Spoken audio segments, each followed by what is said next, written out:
Assalamualaikum warahmatullahi wabarakatuh. Iki ngaji santai-santai napa muhasabah. Muhasabah itu kalau Kiai Jawa maknani itu ngoreksi diri sendiri. Jadi menghitung diri sendiri. Ini pas bidang yang saya tekuni tadi karena Habib Ahmad yang minta kemarin sama ibu siapa dari Indonesian Power itu. Ibu Lia, saya turutin sekaligus saya sambil belajar terus tentang muhasabah. Dalam konteks Indonesia, muhasabah itu sudah jadi perilaku ya. Karena dulu orang tua saya, guru-guru saya kalau ngandani itu, bayangkan kalau kamu jadi dia. Jadi misalnya kita mentang-mentang atasan, otoriter sama bawahan. Bayangkan kalau kamu jadi yang bawahan itu kayak apa? Laukun tamakanah, kalau orang Arab bilang, bayangkan kalau kamu di posisi dia. Makanya guyonannya orang-orang Indonesia itu kan orang ngaramkan judi gitu, bareng dikasih tahu. Tapi yang menang anak jenengan, alhamdulillah. Ternyata ngaramkan itu karena ada anaknya. Kalau anaknya yang menang ya seneng. Meskipun itu guyonan, tapi saya punya padanan itu dalam kitab Hikam. Nabi Ibrahim itu Khalilur Rahman, tentu bencinya minta ampun sama yang namanya maksiat. Suatu saat beliau diterbangkan di alam malakut. Itu kalau di Hikam saya halaman 15 juga. Saya masih ingat betul. Mungkin kalau Anda beda halaman karena beda cetakan. Setelah diterbangkan di alam malakut, diperlihatkan sama Allah, ada orang pezina, ada orang syaribul khomri, ada orang mabuk, ada orang macam-macam. Allah tanya sama Nabi Ibrahim, bagaimana pendapat kamu Ibrahim tentang mereka yang maksiat? Kata Nabi Ibrahim, ya Allah, habisi saja mereka. Mereka hidup di bumi engkau, makan rezeki engkau, kemudian mereka tidak taat sama engkau. Singkat cerita, di fase itu, saya ulang lagi, di fase itu Allah nurutin sampai sekian peristiwa, mungkin 3 atau 4. Sudah, setelah sekian tahun Nabi Ibrahim lupa peristiwa itu, kemudian beliau diminta menyembelih anaknya. Ini versi kitab Hikam. Memang versinya banyak tentang kenapa Nabi Ibrahim disuruh menyembelih anaknya. Ketika mau menyembelih anaknya, Nabi Ibrahim ragu. Wa samratu fuadi, anak saya ini buah hati saya, kenapa engkau suruh menyembelih? Terus kata Allah, apa kamu tidak ingat ketika kamu saya angkat di alam malakut, kemudian kamu usul bunuh-bunuh, saya tidak mempertimbangkan usul Anda, tapi kenapa sekarang saya merintahkan kamu mikir gitu? Terus ya karena ini anak saya ya Allah. Terus kata Allah, rumang samu sumpukkan mata ini gak gawean kau sing gawe kowe enak wae usul mata ini. Jadi saya yang bikin, kemudian Anda enak aja usul membunuh. Semenjak itu Nabi Ibrahim itu di eranya itu asfaqun nas, orang paling sayang sama manusia. Karena kadang kita keras itu ya kebetulan itu tidak anak kita, tidak keluarga kita.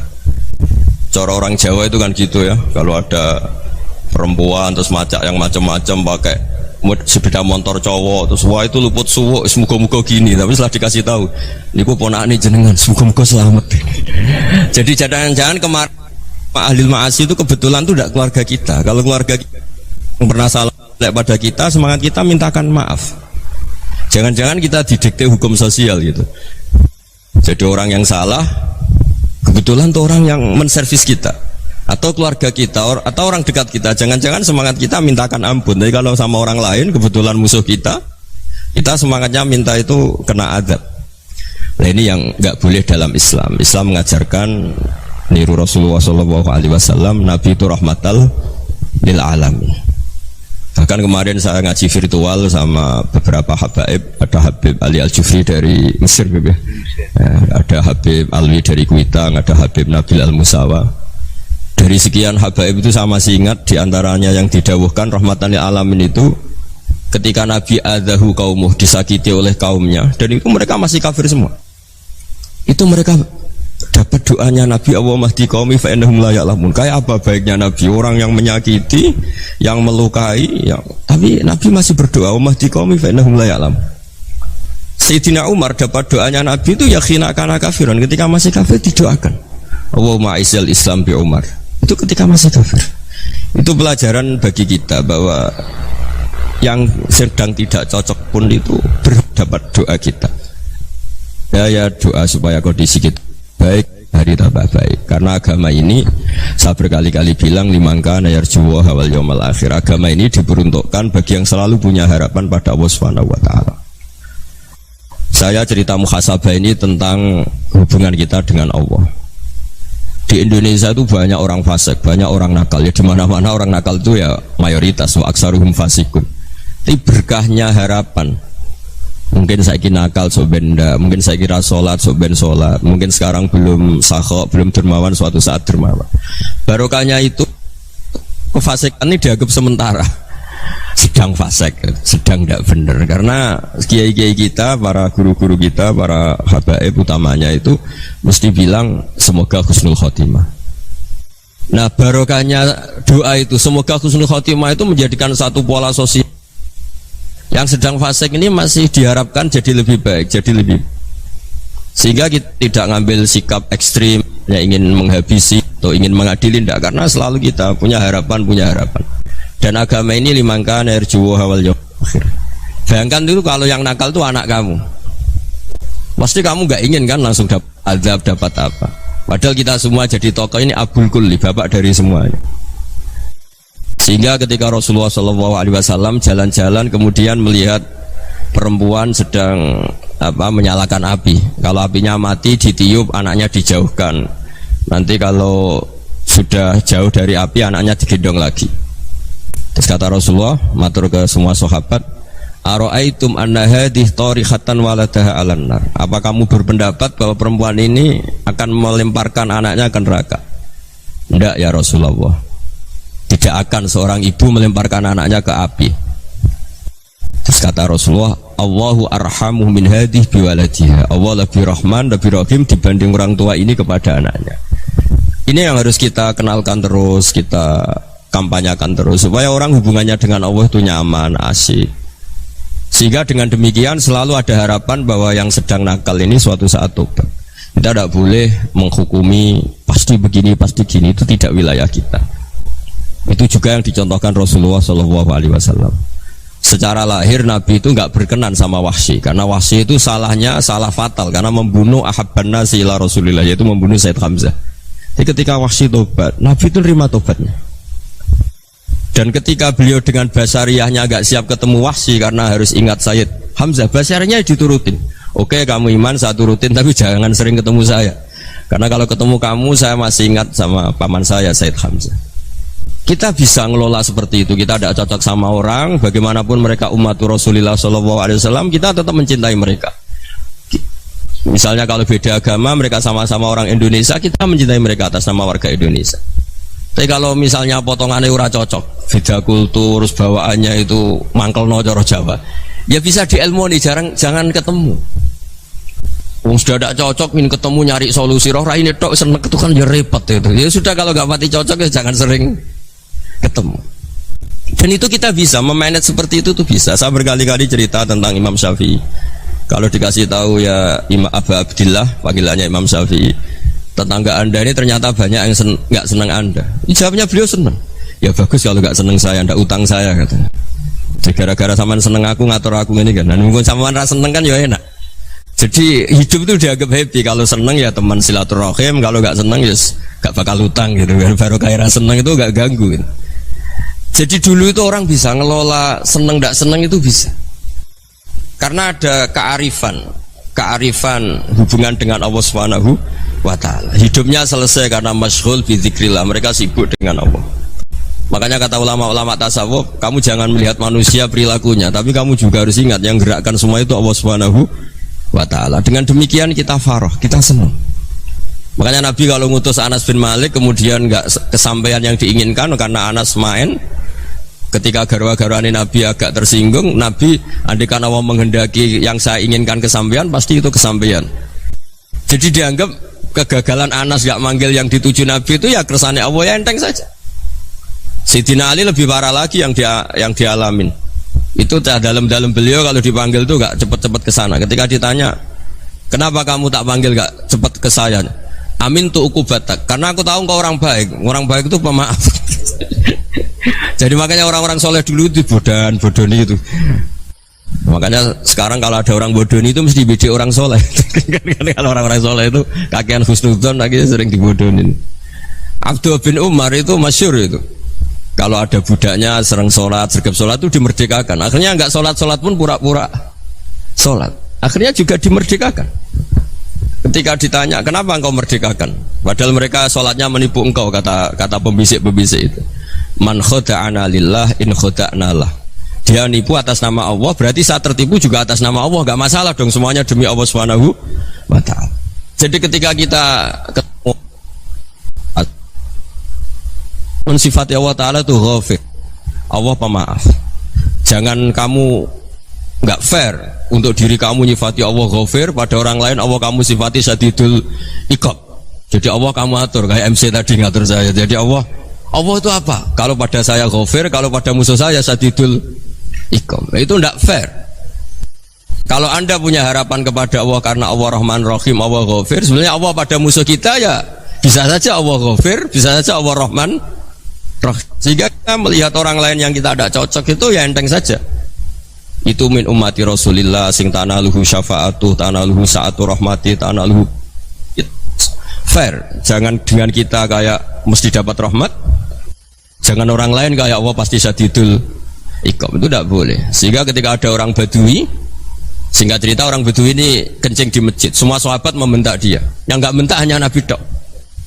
Saking mangkalnya orang ini karena semua sahabat bentak kecuali Nabi. Setelah dibenarin Nabi, terus Nabi nyuruh sobu ali dhanuban min ma'in. Setelah disucikan masjid itu, dia berdoa keras sekali. Allahumma arhamni wa Muhammadan wa la tarham ma'ana ahadan.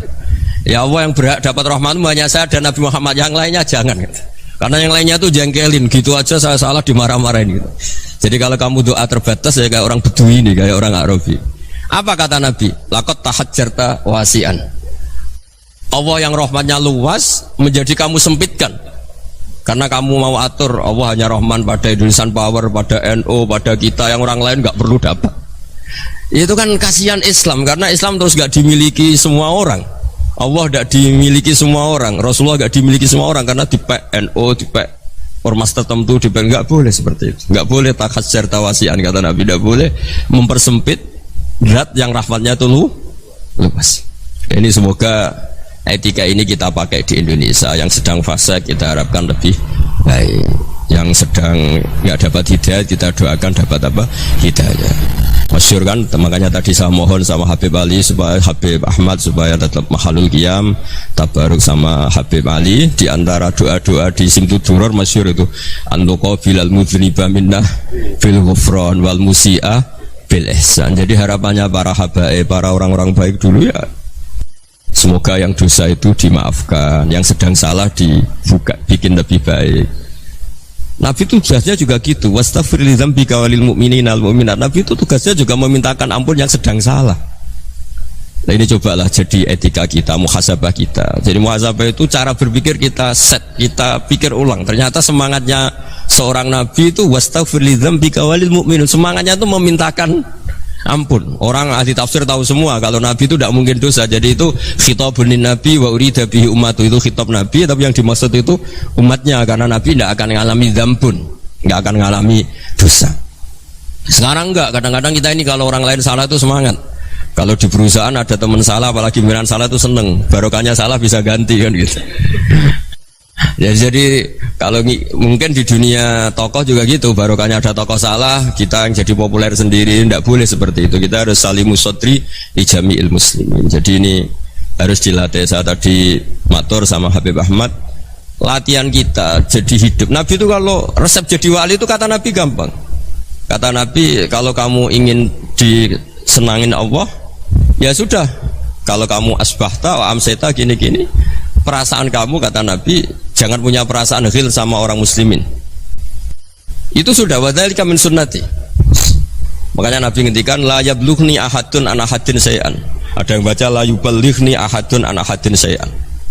Seseorang jangan melaporkan ke saya tentang salahnya yang lain. Fa inni akhruju ilaikum wa ana salimus sadri, karena saya ingin ketemu sampean semua dalam keadaan salimus sadri, tidak punya perasaan apa-apa.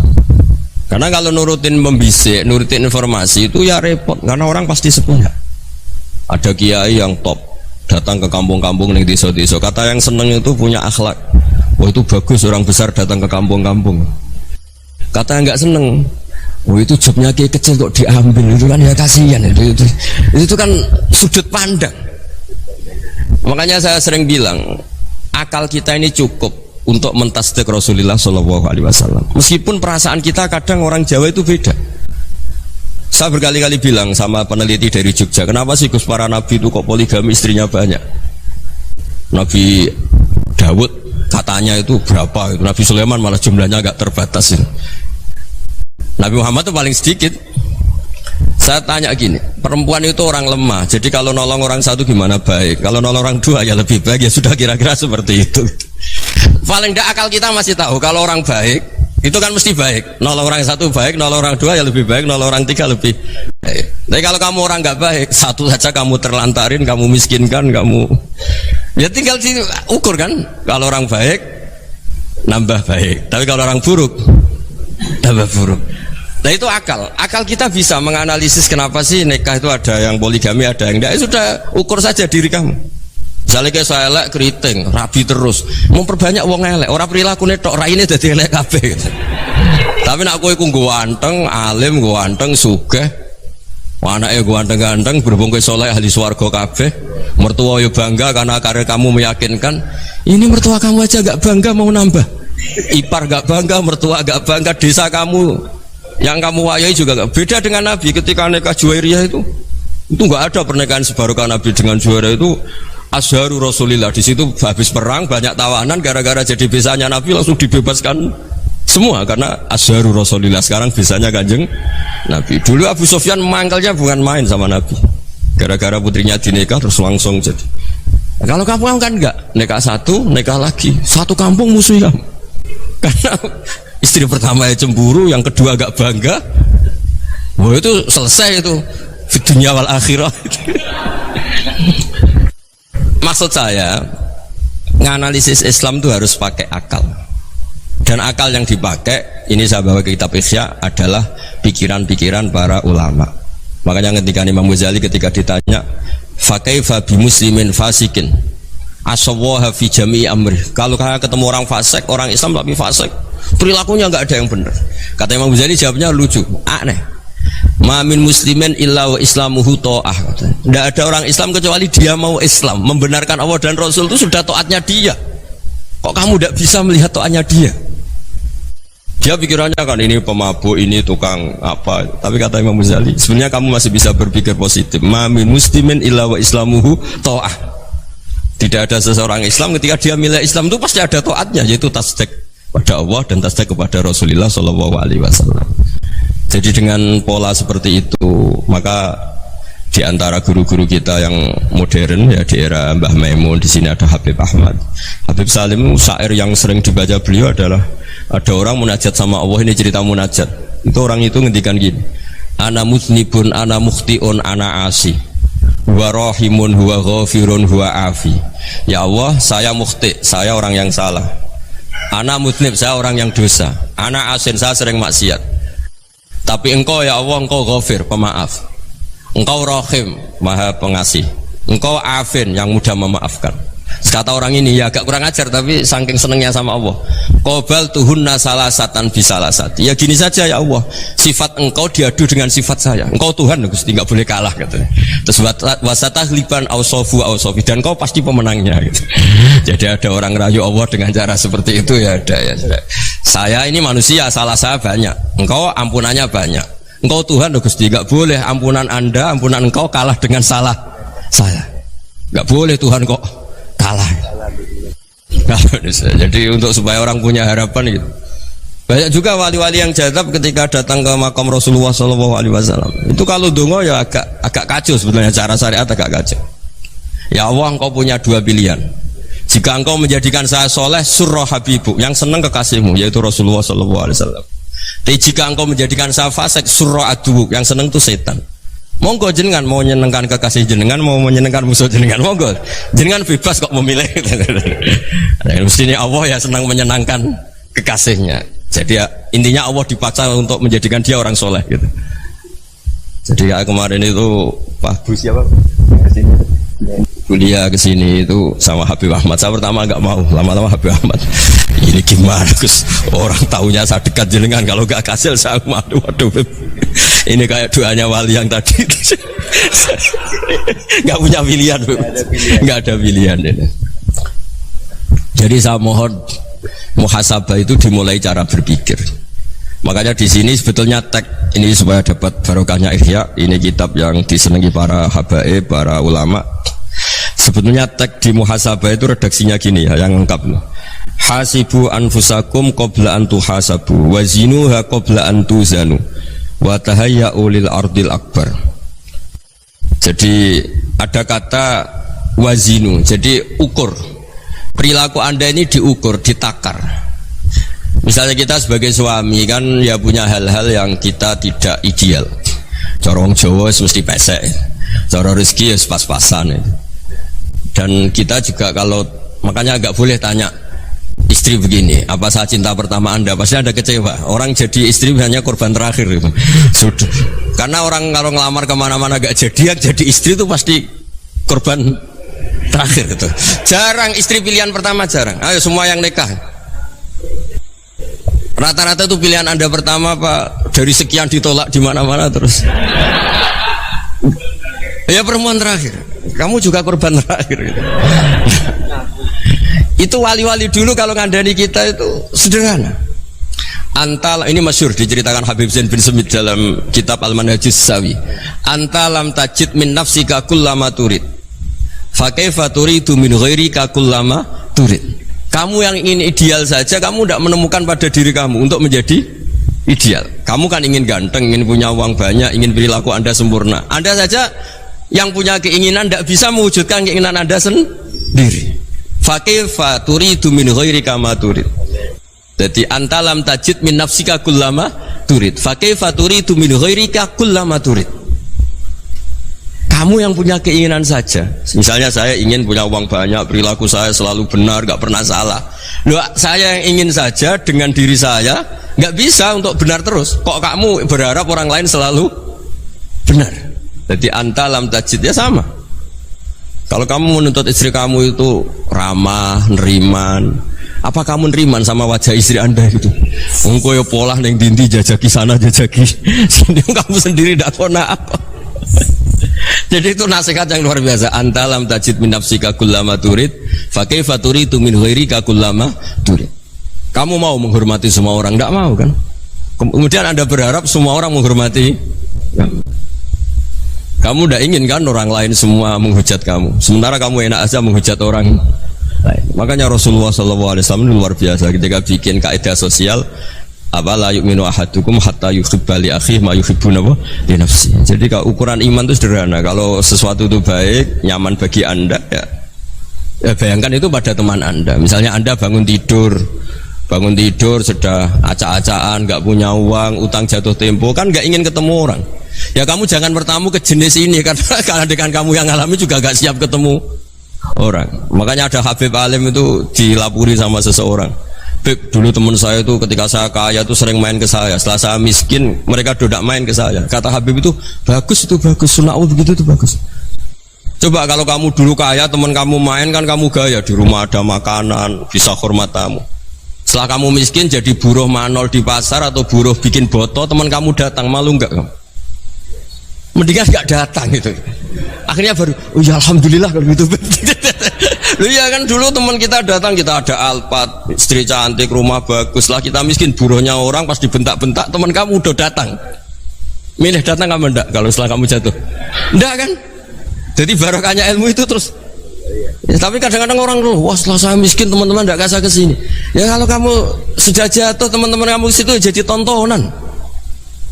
Ya mulai sekarang cara berpikir itu dirubah. Dulu yang namanya kiai itu kalau diundang orang itu ya agak-agak senang. Semenjak saya itu agak rubah. Mengundang kiai, ngatur kiai itu tak haram-haramkan ya ada lumayan lah, sekarang itu sudah mulai agak beretika. Dulu itu ngundang tuh tanggalnya ditentukan, jamnya ditentukan, enggak mikir apa kiai saat itu nganggur, enggak. Punya wadifah, enggak. Dia milih tanggal yang dia nganggur, enggak mikir pas itu kiainya nganggur apa, enggak. Ya saya hanya cerita aja, kamu tersinggung ya monggo, boten ya monggo itu kan. Jadi saya mohon supaya tadi saya juga matur ke Habib Ahmad. Jadi untuk orang merasa ikut sunnah Rasul itu gampang sekali kata Sayyid Muhammad. Dulu Nabi berpakaian ala daerahnya. Kalau mikot ya pakai mikotu baladi. Karena Nabi orang Madinah dan beliau berdomisili di Madinah, ya misalnya mikotnya dari Bir Ali misalnya. Tapi kalau anda orang kawasan Tanim mau umrah ya dari Tanim. Misalnya kawasan Jirona ya dari Jirona. Artinya apa?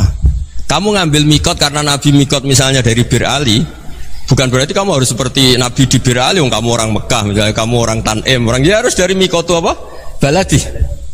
Sama, makanya di fikih-fikih itu kalau teknik anak Nabi orang Arab, halawiyatnya kurma ya kurma. Kalau orang Jawa sedegan, semua podo-podo. Ya podo-podo manis. Jadi ini tabaruk sama Sayyid Muhammad, ini ada murid beliau Habib Ahmad, saya baca supaya orang itu merasa ikut Nabi itu gampang sekali. Ini saya baca ya di halaman tadi disaksikan Habib Ahmad 433 di kitab apa begini? Manhajus Salaf fi Fahmin Nusus.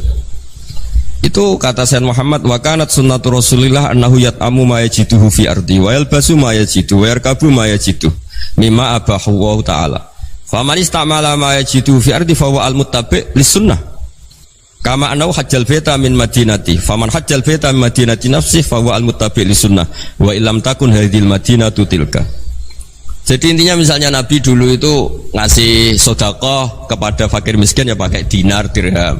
Ya kalau orang misalnya sedekah pakai rupiah ya sudah ikut sunnah Nabi. Jangan Nabi pakai dinar loh, kamu kok pakai rupiah. Dulu dinarnya Nabi udah ada tulisannya Bank Indonesia, kamu ada tulisannya Bank. Ya tidak ada seperti itu. Ya jadi misalnya Nabi sedekah pakai tamar atau pakai al-aqid, ya kita pakai beras, pakai apa. Supaya orang tuh bahwa Rasulullah itu milik kafatal linnas, milik semuanya. Sehingga merasa ikut sunnah Nabi itu ya semuanya. Makanya dulu Mbah Mun kalau motivasi saya supaya bombong, kalau orang Jawa bilang bombong. Wong Jawa mesti ono wong alim. Beliau menyontohkan mas itu Mbah Fadol, Senori, Mbah Ihsan Jambes. Itu bisa ngarang-ngarang kitab luar biasa. Padahal beliau bukan orang Arab. Imam Sibawai itu orang Persia, Imam Ghazali orang Tus itu juga ikut Persia. Kata Imam Mun, wong sing ora Arab lah mesti untuk jatah alim kata beliau, karena Nabi itu diutus kafatal linnas. Nanti kalau orang yang alim itu Arab tok, berarti tidak ada perwakilan dari Afrika, dari Asia Tenggara, dari mana-mana. Makanya karena Nabi statusnya itu kafatal linnas. Jadi kita harus bangga sebagai Muslim, sebagai orang Indonesia, karena misalnya Wali Kutub dulu terkenalnya hanya ada di Yaman, di mana. Ternyata pernah ada juga di Indonesia, dan seperti Habib Abu Bakar Segaf Gresik. Jadi ya artinya kan tetap orang Indonesia, meskipun beliau dzurriyyah Rasul kan ya sudah orang apa? Orang Indonesia. Dzurriyyahnya Habib Ali Simtuduror sekarang di Solo. Jadi Indonesia juga dapat alawin banyak, dari Sadatin al-Alawin juga banyak. Jadi saya mohon barokahnya ngaji seperti ini. Melihat orang lain tuh gampang, bayangkan tuh kalau anak kamu. Makanya Nabi nanti kalau nggak percaya lihat di Hikam nomor 15 di kitab saya itu. Di situ dijelaskan oleh Hikam, jangan-jangan semangat Anda pada orang yang maksiat, pada orang yang keliru supaya dihukum itu karena kebetulan itu udah anak Anda, itu udah keluarga Anda. Coba kalau itu keluarga Anda. Makanya kalau saya guyonan di Jogja itu ada pembantu mecahkan piring terus dimarahi majikannya, saya mesti guyon gitu, pasti itu pembantunya tidak cantik. Kok bisa Gus? Andai kan cantik dan kamu senang mecahno piring satu, piring 1000 ora iso ngamuk. Ternyata ngamuknya itu karena mecahkan piring apa karena plus tidak cantik? Coba jawab para lelaki ini.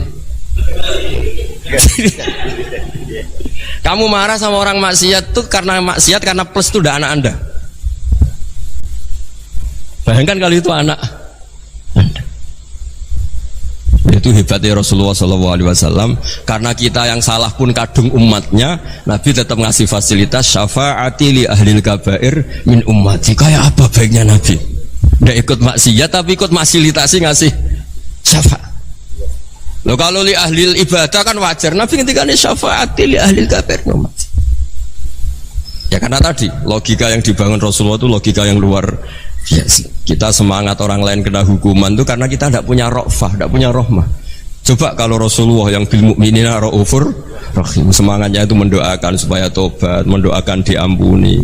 Dan itu juga yang diperintahkan oleh Allah Subhanahu wa taala, wastaghfir li dzambika walil mu'minina wal mu'minat. Ya, semoga barokahnya ngaji ini, barokahnya Habib Ahmad, barokahnya Maulid Simtud Duror, barokahnya semua kitab Madaih, Tibak Barjani semuanya, barokahnya Ikhya, barokahnya Said Muhammad, barokahnya guru kita semua, Mbah Maimun, bapak saya.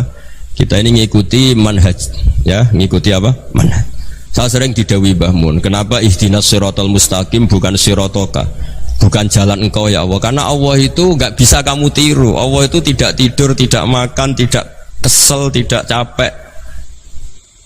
Yang bisa ditiru itu siratal ladzina an'amta alaihim. Yang bisa ditiru manusia ya niru manusia. Karena Allah itu tidak bisa ditiru. Makanya ihdinas siratal mustaqim siratal ladzina. Dan niru siapa? Niru guru-guru kita. Termasuk niru cara pandang. Jadi misalnya ada orang awam di rumah itu hanya delok reng, delok tikus liwat, itu kan kayak nganggur.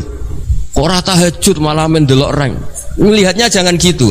Wa tarokal ma'asiyah. Dia di rumahnya ndak dugem, ndak kemana-mana. Dia berarti malam itu tarkul ma'asi. Tidak nyopet, tidak garong, tidak ke tempat maksiat.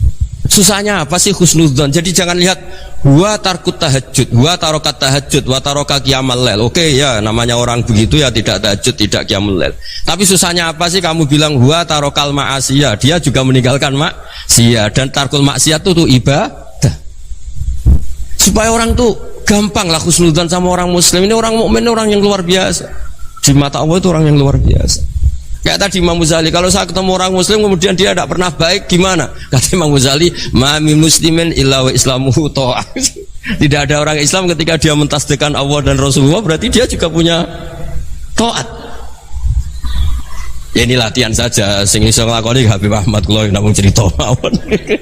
Kula cerita secara akademik, saya punya kitab, saya baca, dan alhamdulillah kita faham barokahnya para guru, dan supaya terbiasalah sebaik-baiknya ibadah husnudzonni billah wa husnudzonni bil mu'minin. Soal tidak cocok ya diilmoni tadi ya, namanya nggak cocok ya jangan sering ketemu. Seperti Rasulullah SAW, beliau karena sangat mencintai Said Hamzah, ketemu orang yang pernah begitu sama Said Hamzah, ya beliau secara basyariah tidak siap. Tapi beliau secara cara bahasa sekarang, secara profesional, kalau beliau seorang nabi dan harus menerima tobatnya siapapun ya diterima. Saya meskipun dengan A, B gak cocok karena dia begini-begini sama saya, tapi saya ingat dia sholat, dia baca sholawat, dia mencintai Rasulullah, ya kita hormat. Ya soal gak cocok ya di manage tadi ya, zuruhiban tasdid huban. Kalau gak pati cocok ya jangan sering ketemu, bawaannya enak nanti. Ya semuanya itu diilmoni lah. Makanya ngendikane Ma'ruf Al-Qurhi, ada yang baca Al-Kharki, mangqala fil yaumi salasa marrat aw marham umat Muhammad kutiba minal abdal. Karena semangat mencintai siapapun satu hari sering baca marham umat Muhammad, wa ma aslih umat Muhammad, wa ma tajawaz an ummati Muhammad, itu mesti kutiba minal abdal. Dia pasti termasuk wali abdal. Maksudnya semangat mencintai ya dilatih lah. Misalnya Indonesia Power atau PLN, andai kan tidak ada PLN tuh kayak apa? Orang nggak bisa ngaji, tidak bisa aktivitas. Ya barokahnya ada PLN, barokahnya jasanya. Kita sadar, tidak semua kebaikan kita ini memenuhi keinginan orang banyak. Gitu. Orang banyak ingin listrik, ingin saluran apa, dan itu kadang yang mewujudkan orang lain atau kelompok lain. Ya karena itu manfaat ke orang lain ya kita doakan. Karena khairun nas anfa'uhum linnas. Sehingga kita terbiasalah ngakui orang lain. Seperti semangatnya Rasulullah SAW, semuanya itu didoakan, semuanya diinginkan kebaikannya. Bahkan Nabi gak putus asa sampai di akhirat. Ketika Nabi lain sudah putus asa karena sudah akhirat, sampai dimintai syafaat semuanya bilang nafsi nafsi, karena merasa semuanya gak punya nyali di depan Allah. Karena ini sudah akhirat, sudah finish. Tapi apa Rasulullah? Analah, ya udah saya sanggup mensyafaati kalian. Terus kata Nabi, fa'atiyal arsya, saya mendatangi aras, fa akhiru lahu sajidan, saya sujud, wa ahmaduhu bima hamida allamani ya rabbi. Kemudian saya tetap muji Allah dengan pujian yang terus menerus. Padahal sudah di akhirat, sudah finish. Nabi dimintai syafaat masih sanggup, karena Nabi tahu akhirat tidak bisa mendikte Allah, tidak bisa Allah terus bilang ya Allah ini akhirat, engkau sudah tidak boleh mensyafaat, tidak bisa. Allah tidak bisa diganggu akhirat, Allah tidak boleh dibatalkan rahmannya oleh akhirat. Allah tetap Rahman Rahim abadal abad, dan Nabi tahu itu. Makanya kata para ulama, fa Muhammadun ahmadu min ghairihi. Jadi Nabi Muhammad namanya dua yang terkenal. Sebenarnya banyak yang terkenal dua, Muhammad sama Ahmad. Ketika Nabi punya nyali memuji Allah di akhirat atau sudah di akhirat, Itu fa Muhammadun ahmadu min ghairi. Ketika nabi lain sudah tidak punya nyali muji Allah karena sudah akhirat, Nabi Muhammad tetap berani muji Allah di saat seperti itu. Makanya ahmadu di situ kata ulama itu af'al tafdil, fa Muhammadun ahmadu min ghairi. Kanjeng Nabi lebih memuji Allah di saat yang nabi lain sudah tidak punya nyali untuk muji Allah di saat itu. Makanya kata Nabi fa akhiru lahu sajidan wa ahmaduhu bima hamida 'allamaniha rabbi. Akhirnya setelah lama gitu terus Allah ngendikan ya Muhammad irfa' ra'sak wasal tu'tah wasfa' tusyaffa. Sudah Muhammad, angkat kepala kamu minta apa saya turutin, dan kalau kamu ingin mensyafaati umatmu saya beri hak apa? Syafaat. Nah, semoga semangat itu juga menjadikan kita munajat bahwa rahmat Allah tidak terbatas, harapan juga tidak terbatas. Mungkin yang sedang nakal ya kita katakan sedang, jangan terus kamu pastikan wah ini mesti suul khotimah, mesti tidak orang baik. Tidak, agama ini liman kana yarju wal yaumal akhir, selalu bagi yang punya harapan. Ya, mudah-mudahan dapat barokah semua. Mantu dengan kata wassalamualaikum warahmatullahi wabarakatuh.